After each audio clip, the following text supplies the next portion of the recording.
At the beginning of the story, we see a girl named Simon running who is coming to take her exam. She runs straight to her friends. Simon was just talking to them when her dad, Frederick, comes running over. Frederick tells her friends to leave this place and go somewhere else as quickly as possible. Frederick starts to take his daughter away from there and tells her that a poisonous rain is about to fall very soon. Frederick is driving his car quickly, heading forward. Meanwhile, dark clouds cover the entire city. Here, Frederick is taking his whole family far away to a bunker so that they can all be safe from the poisonous rain. Frederick tells his son to fasten his seatbelt, and during this, he gets distracted, causing his car to collide with another vehicle. In no time, the entire road becomes jammed with cars. Here, Frederick asks a man to move his car forward, but the road ahead was completely blocked. So he takes his family and leaves from there, and they all run straight towards the forest. A man tries to stop them from behind, but they don't listen to anyone and head straight towards the bunker, quickly reaching it. Here, Frederick quickly uses his fingerprint to open the bunker, and everyone goes inside. As soon as they go inside, the first drop of rain from the sky falls on a leaf and heavy rain begins. As soon as they enter the bunker, Frederick completely sanitizes his family so they can be protected from the poisonous rain. Then Frederick gives a device to his wife Alan and says that this device contains all the information related to the bunker. At that moment, Frederick puts on a suit and gets ready to go outside. Before leaving, Frederick tells his daughter Simon that he must go outside at all costs because only he can stop this poisonous rain, and if it isn't stopped, no one will survive. But Simon refuses to let him go outside. But Frederick tells her that he promises to come back no matter what. He tells her to take care of her brother and then leaves. As soon as he leaves, Simon checks her mobile and sees that her friends are also in trouble because their parents have also died due to the poisonous rain. Seeing this, she becomes very anxious. Meanwhile, Alan was making chocolate for the children, but from her face and trembling hands, it was clear that fear was growing inside her as well. At the same time, someone starts banging loudly on the door of the bunker. Here, Alan refuses them and explains that if your dad were here, he would have used his own fingerprint to come inside. That's why she tells them to ignore the noise. But then Simon says to her mother that they should check because it might be their dad. So she immediately goes and opens the bunker door, and standing in front of her is the same man who had earlier stopped them from going into the forest. That man, completely drenched in the rain, had become infected, and at that moment, he grabs Simon's brother and drags him outside. But just then, Alan runs over and jumps on the man, and because of the poisonous rain, she starts writhing in pain there. She tells both of them to get inside quickly. So Simon immediately shuts the bunker door. Seeing their mother die, they break down and cry because now their mother is no longer with them. At that moment, Simon calls her dad, but her dad isn't answering her call, which means he is also in some kind of danger. After this, she puts her brother to sleep for the night. The next day, Simon's brother sees the same device that their dad had given to their mom. When Simon looks at it, she finds maps of many more bunkers there. This means that there are more such bunkers in this forest, and here we learn that Frederick was a scientist and his company, Apollo, was the one that built all these bunkers here. Because Frederick already knew that very soon there would be poisonous rain, which would cause people to die in agony. That's why he immediately brought his family into the bunker. Seeing this, she quickly sends a signal to the other bunkers for help. But unfortunately, she doesn't receive any response from there. Just then, an idea comes to her mind. So she starts searching for a radio in the bunker. Luckily, she finds the radio there and quickly shouts for help on it. But even there was no signal. Seeing this, she tells her brother to take the radio's antenna up, and luckily they get a signal. Simon immediately starts talking to a boy named Flip from another bunker. But before she can say more, the signal cuts out. Seeing this, tears come to her brother's eyes. But at night, she hears Flip's voice on the radio again. She was just talking to him when, unfortunately, the signal cuts out once again. Days and months pass like this, and then we are shown a time 6 years later, where Rasmus has grown up and is now tired of waiting for his dad. That's why he is very angry with Simon. So now Simon starts thinking and considers leaving the bunker. So when Rasmus is asleep, she locks his room door, puts on a suit to protect herself from the virus, and after 6 years, opens the bunker door. As soon as she steps outside, she hears her mother's screams all around her, but she composes herself and keeps moving forward, eventually reaching the city. As soon as she arrives, she sees a sign pointing ahead, which was 2,500 meters from there. Following the sign, Simon enters a building where all she can see are piles of dead bodies everywhere. Just then, a dog spots her and suddenly starts chasing her. She runs and hides in a room. The next morning, when Rasmus wakes up and comes to her, Simon tells him that she went outside the bunker last night and there are piles of dead bodies everywhere outside and no one is left alive. Hearing this, Rasmus gets a little scared, so he tells her that the next morning, both of them will leave this place and head towards another bunker.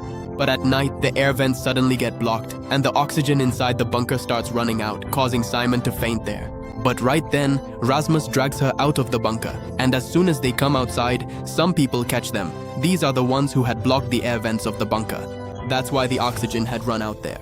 Actually, when Simon went outside the house that night, those people had seen her. They take both of them back inside the bunker and lock them in a room. There, those people look for food supplies, but all the food has already run out. So their leader, Martin, says to leave the two of them here to rot alone, and then everyone starts to leave. But just then, Simon calls out to him and tells him that she knows about other bunkers like this, but only she knows their locations, and those bunkers are filled with plenty of food. Hearing this, Martin starts thinking and decides to include both of them in his group. After that, they all move on from there, and exhausted, they rest at a spot. Here, Martin tells Simon that maybe they are the only ones left in this world because the entire world outside has been destroyed by that poisonous rain, and the people who have survived are killing each other because all the food is running out. That's why I came there to look for food, and I was forced to take you captive. After this, the scene cuts and we see Martin, because he was a soldier. There, he was ordered to kill a woman who had become infected by that rain. But when Martin sees a baby in the woman's arms, he can't bring himself to shoot her, and because of that infected woman, all his companions fall victim to the virus, and everyone, including the woman, is killed. But at that moment, he managed to save his own life and escape from there. After this, the scene shifts to the present, where they are all heading towards the other bunkers. But just then, Martin spots some hunters, and seeing them, he immediately hides below. The hunters fly their drone there, and suddenly they spot a girl running away. They start chasing after her to catch her. Taking advantage of this, Martin tells everyone to leave from there. But Simone refuses him and says that they should save the girl's life. So even though they don't want to, they all run to save her. And after going a little further, they find the girl stuck in the dirty rainwater, who has now become infected. So Martin shoots her on the spot, and they move on from there. A little further ahead, they reach a building. As soon as they arrive, they see piles of corpses everywhere. As soon as they enter the building, they all start securing the windows and doors tightly so that no one can attack them from outside during the night. Fortunately, they also find clean drinking water in that building, so they decide to spend the night there. As soon as morning comes, they resume their journey, and just a little further ahead, Rasmus's foot sinks into the poisonous rainwater. When Martin finds out, he tells everyone to stay away from him because he was about to get infected too, and just then, Martin is about to shoot him. There, Simone steps in front of him and stops him from shooting because she doesn't want to lose her brother. But when a girl named Beatrice checks his shoes, she finds that they are waterproof and the water hadn't touched his feet at all. That's why he survives, and they all move forward again. After going a little further, they find the second bunker. Here, Simone quickly uses her fingerprint to open the door. As soon as they go inside, they find a lot of food supplies, and after many days, they are finally able to fill their stomachs. Meanwhile, Simone finds a mobile phone where she discovers a video from Fredrik's boss. In it, his boss is telling him to come to Sweden in an emergency. He also says that you are the only person who can stop this poisonous rain. That's why Simone shows the video to Martin and says that her dad must be in Sweden. She tells Martin that they should go to Sweden today itself. But Martin clearly refuses and says that he doesn't think anyone would be alive there because apart from them, no one else survived here. So he leaves from there. But Simone was still worried about her dad, so the brother and sister set out from there that very day. Meanwhile, Beatrice and her friend come and ask about Simone and Rasmus. Martin tells them that the two have left for Sweden to look for their dad. Hearing this, both of them also leave Martin alone and move ahead to search for them. A little further ahead, they find both Simone and her brother Rasmus. Meanwhile, only Martin and Patrick are left alone in the bunker. That's why Martin is very angry. Here, all the friends move forward once again and eat their fill in a building. They had just finished eating when the hunters arrived there. Seeing them, everyone runs away from there as fast as they can. But while running, Simone gets separated from the rest of her friends. While searching for them, she arrives at a place where she sees a child standing. But just then, she sees thick black clouds gathering in the sky. So she takes the child and runs away from there. The child starts taking pills there to satisfy his hunger. But just then, Simone gives him some food. And at that moment, the child's father arrives. Mistaking Simone for a hunter, he takes his child and leaves from there. And as soon as he comes outside, the hunters surround him and beat him up badly. Seeing this, Simone panics and runs away from there. But as she is running away, a man sees her from behind. Meanwhile, as soon as Simone enters a building, she meets her friends there. she tells them to run away from there. But just then, the same man who had seen Simone running arrives. He asks them for food, but they don't have any. So the man grabs Rasmus and is about to kill him. Just then, Martin arrives and points a gun at him. Out of fear, the man stabs him with a knife and runs away, leaving Rasmus writhing in pain. So Simone tells Martin that there's another bunker nearby and they need to get there quickly. Somehow, they manage to take Rasmus and run towards that bunker. They quickly reach the bunker and immediately bandage Rasmus's wound after getting inside. Meanwhile, Martin shows Simone a device that displays a map of the entire city. Martin tells her that the wall shown on the map must be virus-free, because the government must have built it specifically to prevent infected people from crossing to the other side. If we can reach this place, maybe we can survive. Meanwhile, Rasmus's wound was also gradually getting worse. Seeing this, Simone tells Martin that they need a doctor, otherwise Rasmus's condition will deteriorate further. So, this time Martin also agrees, and there Simone's friend points towards a place and tells her that she can get inside through that path. But the hunters are also present there. They can catch you at any time. But Simone had no other way to save her brother, so she moves forward from there. But just then, a drone starts chasing her from above. Evading it, she quickly enters a building. But at the same time, the hunters arrive there and hold her at gunpoint. But just then, Simone's friends arrive and take them down. Here, Martin asks them about the wall, but they clearly refuse to answer. Meanwhile, a boy named Jean notices a snake tattoo on the arm of one of the hunters. Seeing this, a strange fear grips him, and he immediately tells him to kill them all. So Martin reloads his gun and kills them right there, and then they all take Rasmus from there and head towards the same doctor. As they continue moving forward, Jean suddenly remembers that same tattoo. With this, the scene shifts to a flashback where Jean was living in a house. There were 3 people there, a little girl, her mother, and her father. Because Jean's mother and father had died from the virus, he had found shelter in that house. One day, while Jean was working in that house, a vehicle full of hunters arrives. Then, the girl's father goes outside to see what's happening, and the hunters ask him something, but he refuses to answer, and when he doesn't tell them, they shoot him right there. Meanwhile, Jean was also watching them through a hole. At that moment, he sees the same man there who had a snake tattoo on his hand. Seeing this, Jean tightly covers the girl's mouth to keep the hunters from hearing her voice. Meanwhile, the hunters also capture the girl's mother and take her away. After they leave, Jean removes his hand from the girl's mouth. But when he looks, he sees that the girl has already died. Seeing this, Jean is completely shattered inside. After this, the scene shifts to the present, where they all arrive at a certain place. There, with the help of a drone, they find out the address of the doctor's house, and after locating it, they reach the doctor's house and knock on the door. Just then, the doctor comes out and points a gun at them. But somehow, Simone manages to calm her down, and right there, Martin explains everything to her, telling her that they really need her help. So she agrees to help them, and the doctor stitches up Rasmus's wound. Meanwhile, she tells them that Rasmus's wound hasn't fully healed yet, so they'll need to give him a tetanus injection.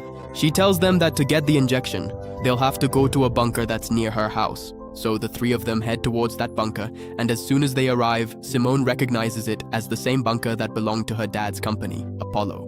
The doctor tells her that she also used to work at Apollo Company, which is why she was given this same bunker. As soon as they come inside, the doctor prepares an injection for Simone and ties her to a bed. Then, the doctor pushes Simone and ties her up with a rope as well. She tells her that it was because of your dad, Frederick, that my entire family died. Even my children died because of that rain. The doctor tells her that if your dad hadn't done that experiment, there wouldn't have been that poisonous rain, and today my children and my family would still be alive. Meanwhile, the rest of the friends are searching for food in that doctor's house. Just then, Martin looks outside and sees that the same hunters have arrived.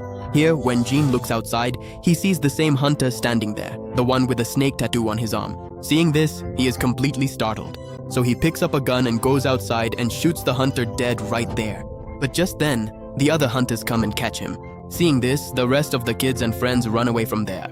Meanwhile, the doctor was just about to inject Rasmus with the poison when Patrick arrives and shoots her. Everyone immediately escapes from the scene and resumes their journey. After traveling a little further, they spot a house in the distance with its lights on. This means someone is living there, so they head towards it. But just then, a man appears in front of them. He allows them to spend the night in his house, but they must leave their weapons outside. So even though they don't want to, they go inside the house. As soon as they enter, they see many people dressed in identical clothes, which makes them feel that something is strange about the place. They give them a room to spend the night where they get a good sleep, and in the morning, a woman named Karen invites them for breakfast. After many days, they finally eat to their heart's content. But the surprising thing is, Where did these people get so much food from? After this, inside the house, Simone brings Rasmus to a doctor because his wound was gradually getting worse. The doctor there takes out an injection, which was exactly like the one the previous doctor had, the one who wanted to kill them. So, seeing this, Simone refuses him and tells him to treat Rasmus without making him unconscious. So the doctor puts the injection aside, and when his attention turns to Rasmus, Simone quickly hides one of the injections with her. She quickly starts checking those injections. As soon as she checks, she realizes that these injections are from the Apollo company. At night, everyone was having dinner, but meanwhile, Martin was secretly searching the whole house. Just then, he opens a fridge and finds a human body hanging inside, which shocks him to the core. Meanwhile, that man gives each friend a small packet and tells everyone that if anyone finds a small flower in their packet, they will have to give up their life. It means to satisfy everyone's hunger here, we are going to cut that person. Hearing this, everyone is completely shocked. They try to leave from there, but are made to sit down again. Just then, Martin arrives at the scene and punches that man in the face. But at the same time, the doctor holds him at gunpoint. The man tells everyone to open their packets. Here, everyone slowly starts opening their packets. But in the end, when Lena opens her packet, the flower comes out of hers, and seeing this, she is completely stunned. They start to take her away from there, but just then, that same woman, Karen, takes the flower from her hand and says that she considers it like her own daughter. That's why I don't want it to become our food. She says that instead of Lee, she herself is ready to give up her life. Hearing this, Lee starts crying there, and the woman shakes her hand one last time and leaves. After this, everyone gets ready to leave from there. Just then, Simone asks the doctor about her dad, Frederick. In response, the doctor tells her, "Yes, I was Frederick's assistant, and both Frederick and I are responsible for the spread of this virus." Hearing this, Simone leaves from there, saddened. But just then, the man tells the doctor to leave his house as well. Meanwhile, as everyone was moving ahead through the forest, the same doctor arrives and, showing an injection, says that it was because of this injection that the poisonous rain spread, and everything was destroyed. Then he stabs the injection into his own neck, causing him to writhe in pain. But just then, Martin shoots him, ending him right there. That night, they spend the night inside an empty house, and as soon as morning comes, Martin shows Simone the same map that had the wall on it. He tells her that we have to reach there somehow, otherwise it will be difficult for us to survive. So Martin tells everyone that they need to cross that wall. But here, Rasmus refuses and says that he can't go because he's not well enough to go outside yet. But Simone doesn't want to leave her brother alone, so she asks someone to stay with him. Here, Beatrice agrees to stay with him. After that, the other four set out from there. A little further ahead, they find another bunker. As soon as they enter, they see some paintings on the walls. This means that a family was living in this bunker. They are lucky that they find a lot of food there as well. Meanwhile, Patrick finds a tablet with some recorded videos on it. When Patrick gives the tablet to Simone, she discovers that her dad, Frederick, was also involved in the poisonous rain, which makes her feel terrible. They immediately rush out of the bunker, but by then it's too late because the poisonous rain had already started outside. So, they decide to spend the night in the same bunker again. Meanwhile, when Simone and Patrick are talking, Patrick tells her that he doesn't care about anyone. He even says that Martin keeps criticizing him a lot. So he suddenly got up and walked out into the poisonous rain. Here, Simone tries to stop him, but he pushes her down into the rain, and now she too is completely drenched in it. Meanwhile, Martin arrives with his gun. He was about to shoot him when Leah appears in front of him. She stops him from shooting, but Martin flatly refuses. So Leah also goes out into the rain with him. But then he notices that the rain is having no effect on them. Then he lowers his gun and sends them back inside the bunker. Meanwhile, Rasmus and Beatrice were sitting together when a drop of that rain falls on Beatrice, which shocks her completely. She starts crying there because now she was about to get infected too. But Rasmus assures her that nothing happens from just one drop. Don't worry about it. So she spends the whole night in fear. Meanwhile, when Martin finds out that Simone didn't go out in the rain herself, but was actually pushed by Patrick on purpose, he gets angry at him and tells him to get out of the bunker. The next morning, when Rasmus wakes up and looks at Beatrice, he is completely shocked because Beatrice had died there. Here, Martin also responds to Patrick and tells him to pack all his things and leave because they don't need him anymore. So that very day, Patrick leaves from there in tears. Patrick goes straight to the house where Rasmus was staying. When he arrives, he sees Rasmus coming out carrying Beatrice's corpse, and upon seeing this, he immediately turns and runs away from there. He keeps running until he collapses at one spot. As soon as he stands up, someone suddenly throws a cloth over his head and he is put into a car. Then he sees the same man who was the leader of those hunters, the ones who were relentlessly pursuing them. That man asks him about his other friends, wanting to know where they are. but Patrick flatly refuses to tell him anything. So the man threatens him, saying that if you don't tell us, I'll pull out all your teeth one by one.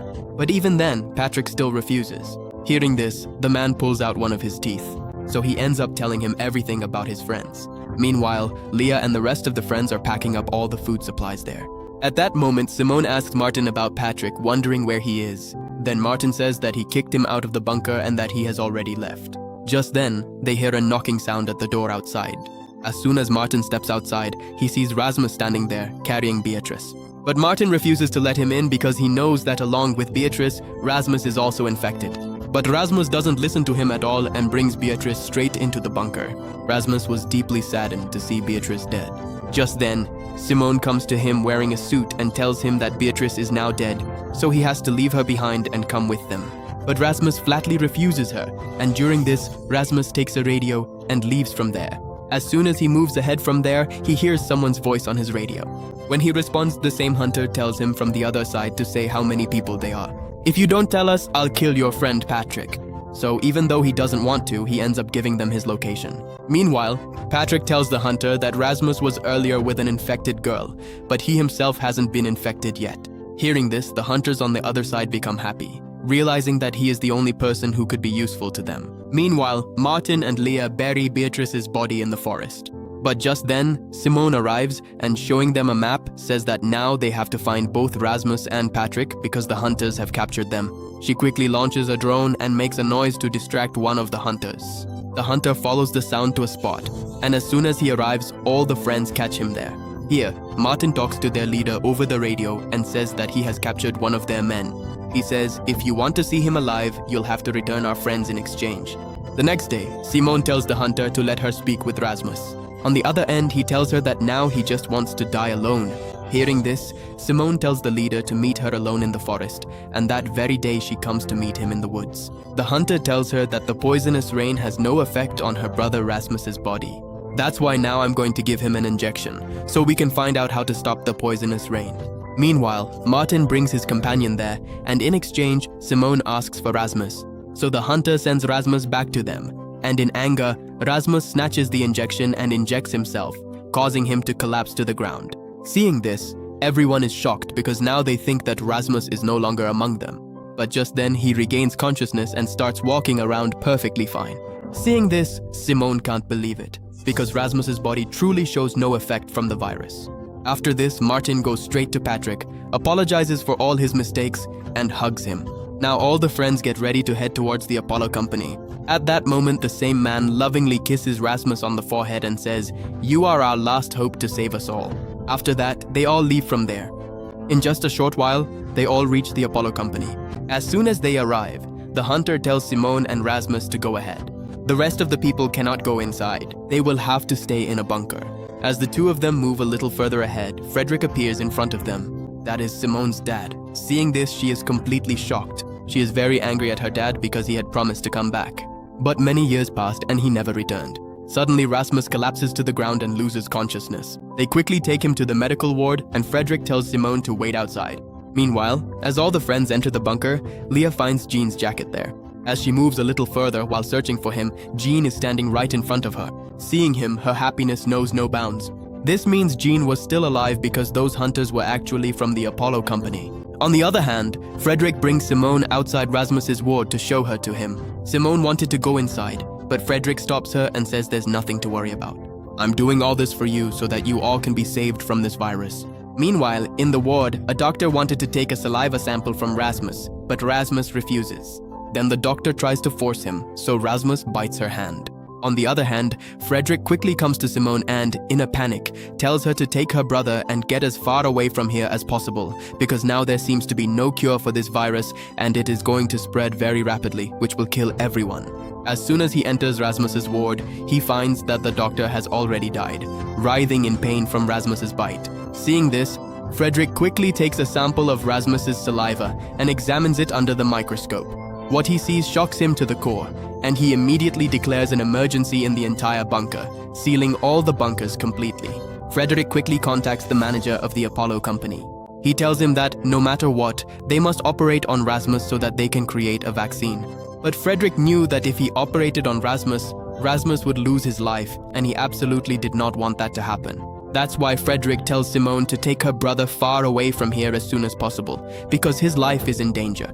Hearing this, Simone quickly goes to Martin and tells him how to open the bunker door. Somehow, they manage to open the bunker door and escape from there without taking Rasmus with them. But just then, Frederick arrives and tells them that they must take Rasmus with them as well. At that moment, Frederick points his gun at them and threatens that if they don't take Rasmus with them, he will shoot them all. But suddenly, Martin steps forward and Frederick shoots him on the spot, leaving Martin badly injured. But then Simone pushes Frederick down, and somehow they all manage to escape from there, saving their lives. And this is where part 1 of the movie ends. If you want part 2, write part 2 in the comments.